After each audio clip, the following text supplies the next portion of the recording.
Hey everyone, welcome to 996 The Howl. For the uninitiated, this is an unedited YouTube vlog discussing everything Arizona Coyotes, and we gotta move on from all the drama. Not too many facts have been released since my last video, so just gonna focus on the playoffs and just jump right into it. The Coyotes and the Predators facing each other for the first time since the 2012 playoffs, where the Coyotes beat the Predators in 6 games. Coyotes went on to the conference final to lose to the eventual Stanley Cup champions, Los Angeles Kings. But since then, the Coyotes have not been to the playoffs, as we all know, as I know. But the Predators have been to the playoffs numerous times, even getting as far as the Stanley Cup final, where they lost to the Pittsburgh Penguins. And who was the assistant coach then? Rick Tocchet, your boy Rick. And Phil Kessel was on that team too. So some familiar faces for the Predators when they face the Coyotes, and Rick Tocchet and Phil Kessel. But, you know, the Predators, they lost last year in the playoffs in 6 games to the Dallas Stars in the first round. The year prior, I thought they were going to actually win the Cup, but they lost to the Winnipeg Jets the year before last year. So, you know, the Predators have kind of been on a losing swing in the playoffs. They had a pretty disappointing season when the season paused, or kind of an upswing when they hired their new coach, John Hynes. It's not Peter Laviolette. John Hynes, not too much of a playoff resume. He lost 5 games to the Tampa Bay Lightning a few years ago. Obviously, more head coach playoff experience than Rick Tocchet, but Rick Tocchet has won 2 Stanley Cups as an assistant coach with the Pittsburgh Penguins. So I'll give the nod to our boy Rick over John Hynes, even though John Hynes has a pretty respectable record with the Predators, 16-11, kind of resurrected the Predators right before the season paused. So getting into, you know, the numbers and where the strengths of the Predators lie, where their strengths lie, it's not in goaltending. Their goaltending and defensive numbers are really poor.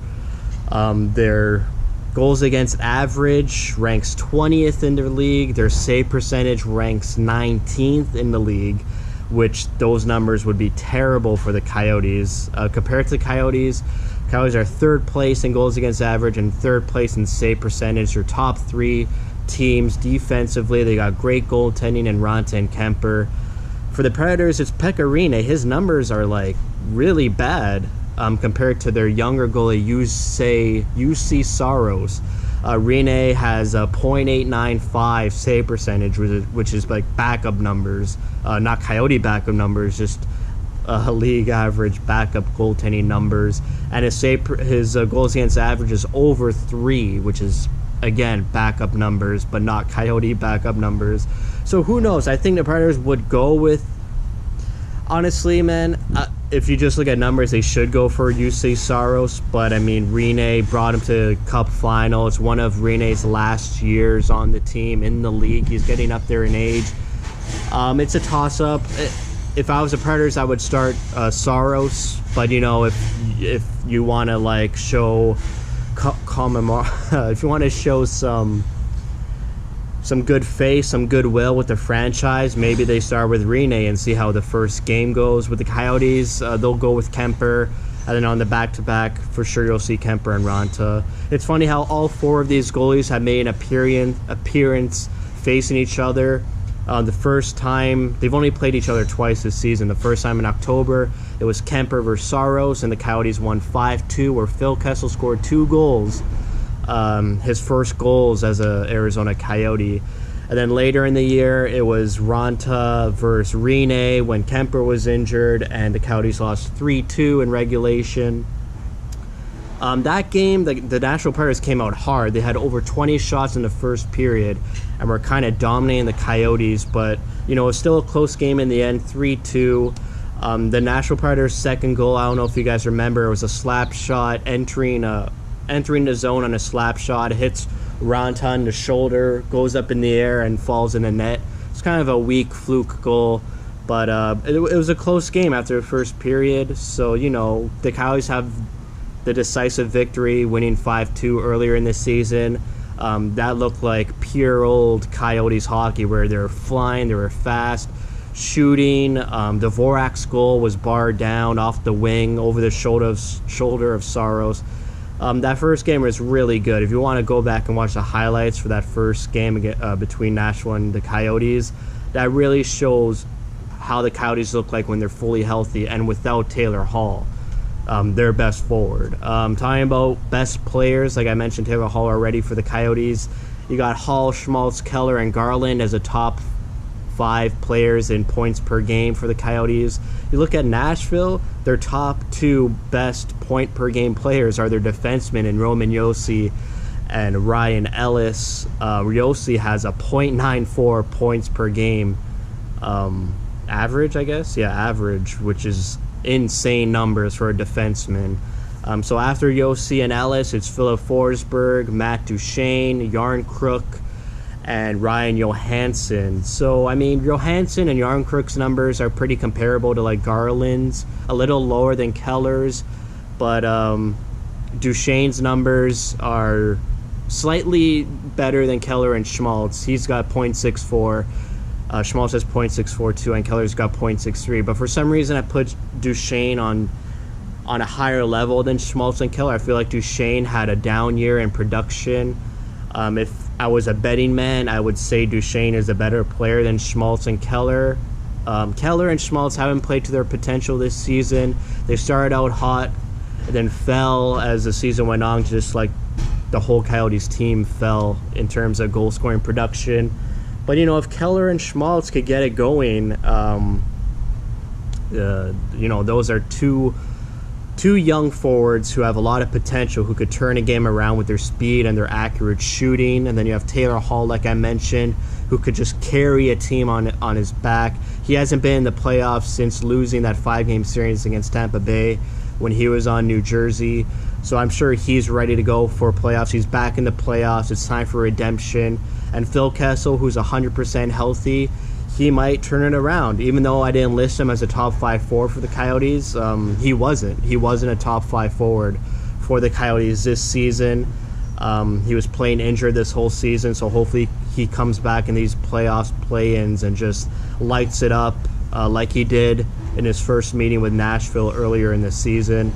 Other than that, you know, both teams are kind of similar in ways. They both finished 5th place in their respective divisions. They will be divisional opponents in 2 years, or I guess in 1 year when Seattle comes into town. The Coyotes will move to the Central Division. So this is kind of like a little, you know, appetizer. Maybe they could get a rivalry going before the Coyotes move to the Central Division. That would be fun for the Coyotes to like already have a divisional rival going into a new division. So hopefully this series is like has some emotion, it is up tempo.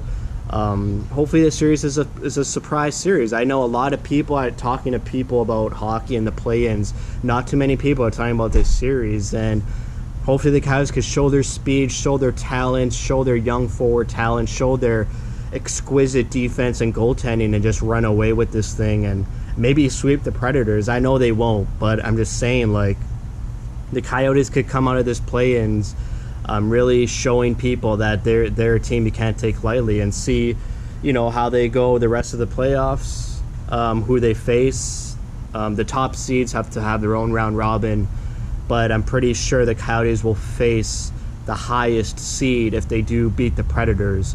So it'll probably be Colorado, because I think the Avalanche are going to go really far this year.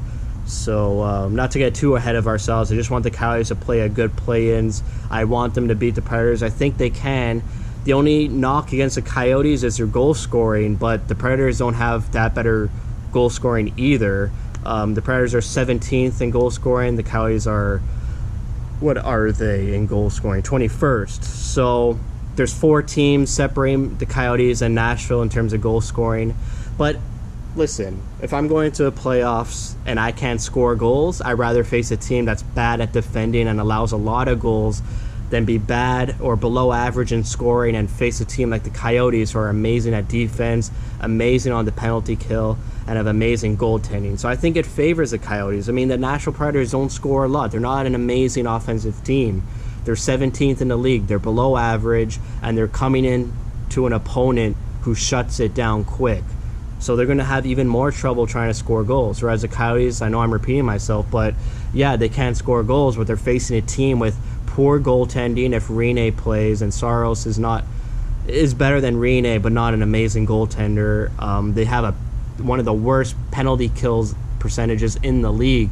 The Nashville Predators are ranked 29th in penalty killing. So the Coyotes could get their 18th place power play just clicking a little bit against like a bottom feeder penalty kill team, they could do some damage. And the Predators power play is 25th, so the Coyotes have an even better power play than the Predators. And so you couple the Predators' poor power play numbers with the Coyotes' third place penalty kill numbers.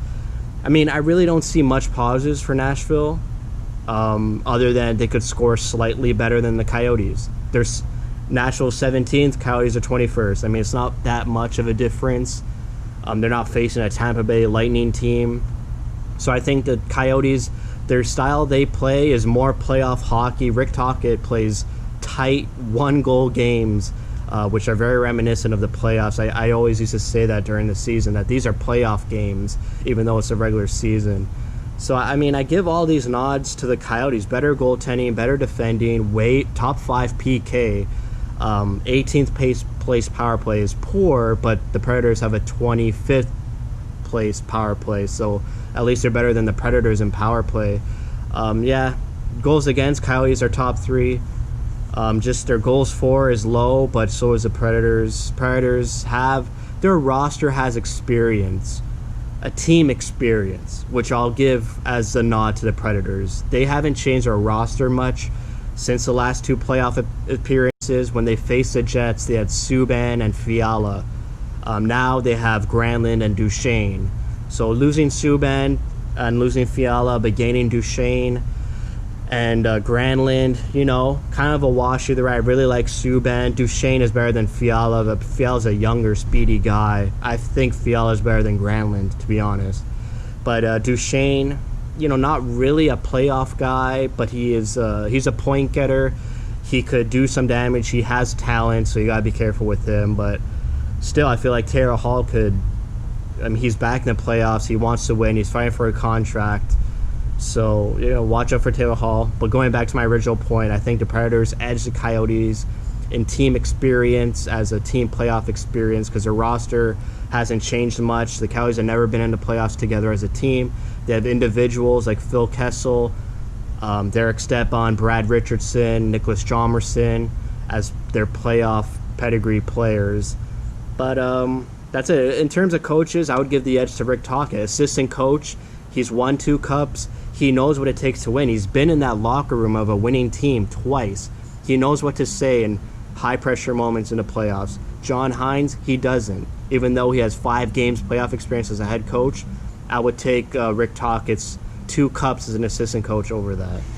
So, that's it for me. I like the Coyotes in this series. Going through the numbers the past week, I really like the Coyotes. They got to shut down Yossi and Ellis, and it'll be a much easier series. And I think Rick Tocchet knows that. Rick Tocchet, like I said, they had to beat Nashville in the Cup final.